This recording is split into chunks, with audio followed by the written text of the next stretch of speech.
Maybe it's just the last 24 months talking, but the RTX 2060 is actually starting to look appealing. Reviews at the time it was released were mostly underwhelmed by the new RTX tech, and maybe were a bit perplexed at what looked like a massive price hike from previous models ending in a 60. In 2019, £300 might have been a big ask. 3.5 years later, reduced by 33%. Does that make it better value? Prices as recently as 6 months ago were still out of control on higher performance GPUs, and anyone in possession of an RTX 2060 would have been better off selling it to a crypto miner. What changed? Well, the Ethereum merge so many gamers were crossing their fingers for has finally happened. Consequently, the demand for mining cards has flatlined, and now mining outfits have decided to cut their losses and sell off their GPUs to recoup some of their lost profit.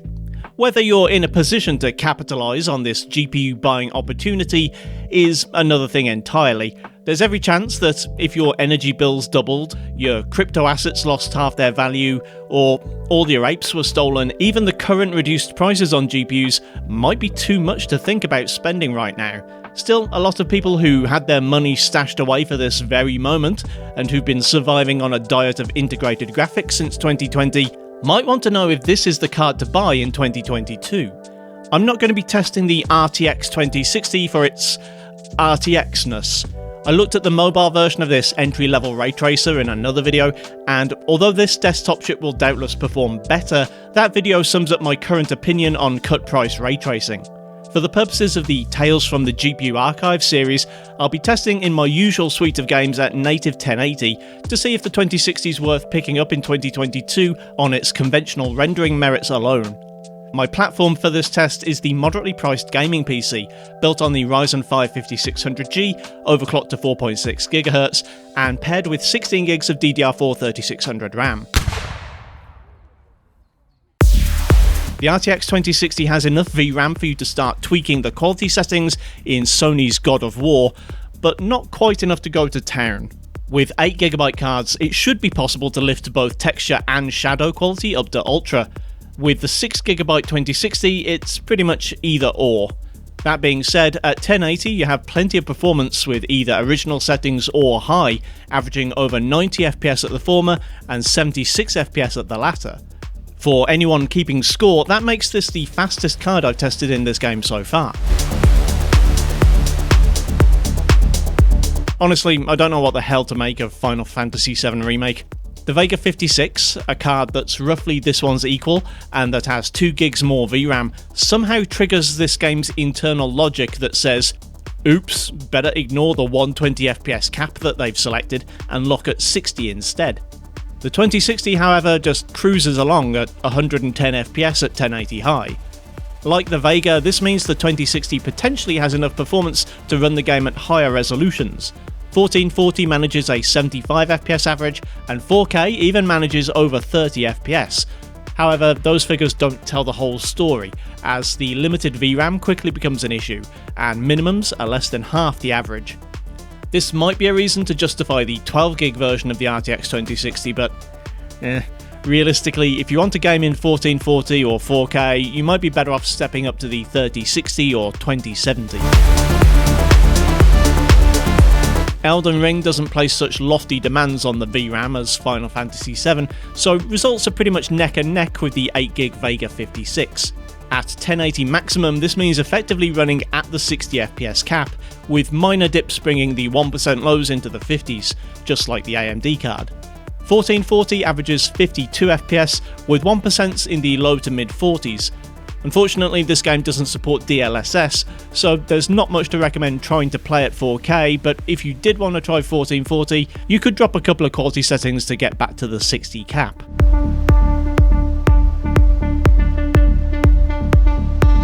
Forza Horizon 5 isn't exactly a poorly optimised game, quite the opposite in fact, but it's still true to say that it prefers newer architectures. This becomes mind-blowingly apparent when comparing the RTX 2060 to the old Vega 56. Despite generally favouring AMD, Forza almost reaches 120 FPS at 1080 high on the 2060, 80 FPS at 1080 Ultra, and even 95 FPS at 1440 high. The Vega card, due to its aging GCN architecture, is about 10 to 18 FPS slower across the board, making this a rare win for the nVidia card. Rare, but not unrepeatable. Again, Halo Infinite likes younger models. You might have wondered why, in my Vega 56 review, I could say that its high FPS was achieved through brute force rather than optimization, and that's because the RTX 2060 absolutely thrashes it. At 1080 low, the 2060 comes close to 100 FPS in open world gameplay. At 1080 high, averages are still over 60 FPS, whereas the Vega 56 is over 10 FPS lower on all counts. Halo Infinite is still a mess from an optimization standpoint, but this is a great result and almost qualifies as a next-gen experience. I delayed releasing this video because I had to go back and retest the RTX 2060 after Cyberpunk's recent 1.6 patch, and I'm glad I did. Before the patch, the RTX 2060 led the field in GPUs I've tested this year, but the latest patch seems to have kneecapped it. 1080 medium fell from around 80 FPS to just 62. At high settings, they reduced from just under 70 FPS to 56, and Ultra went from 53 to a still reasonable 49. I initially had my doubts, like maybe my previous tests were wrong, but I checked on a GTX 980 Ti and saw a similarly massive drop. Still, if you want to make any one of these quality settings run a little smoother, at least the 2060 has access to DLSS. Rainbow Six extraction does extremely well on the RTX 2060, but alas, it's still not the best I've seen this year.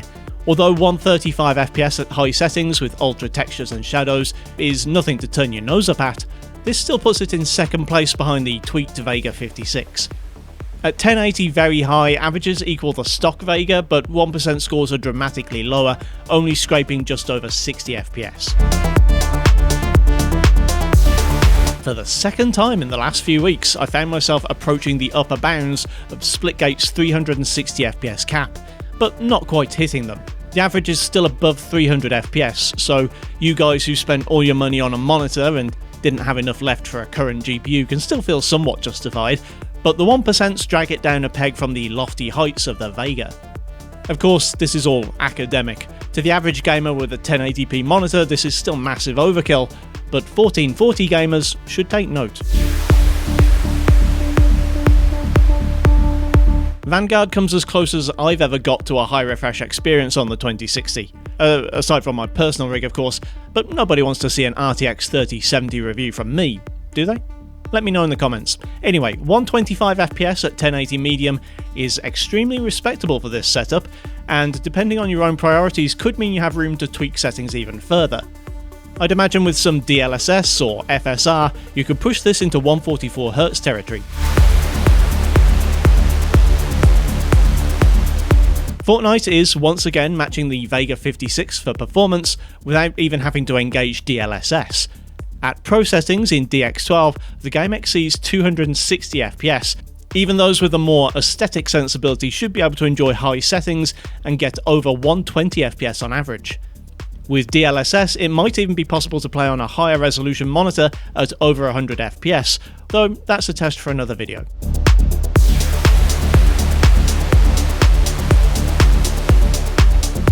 In my Vega 56 video, I said I'd finally remembered to disable the 144 FPS cap in Apex Legends, but that it didn't really make that much of a difference. In the 2060's case, however, the average actually does exceed 144 FPS. By 5. Still, this is a great result and ideal for anyone looking to play Apex with decent quality settings. Finally, Warzone plays like a champ and looks pretty good too. I'm in two minds about this, as the recent raft of great quality GPUs I've been testing all run Warzone really well, and it's great to see the game not dropping asset quality and texture resolution to the point that it looks like a mobile port. The downside is, of course, at some point I'm going to have to go back to testing things 1 or 2 tiers below this, and then it'll be back to flat, shaded, untextured landscapes again.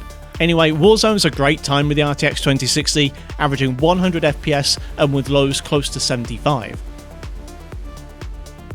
Even if you aren't in the mood to scour the internet for bargains, you should be able to find a used RTX 2060 on eBay for £200. And Amazon UK recently had brand new EVGA cards going for as little as $212. For that price, you're getting a card that has feature parity with the latest GPUs, DX12 Ultimate and Vulkan APIs, fully up-to-date drivers, DLSS, and Diet RTX. If it weren't for the 6GB frame buffer, this could pass for a 2022 release.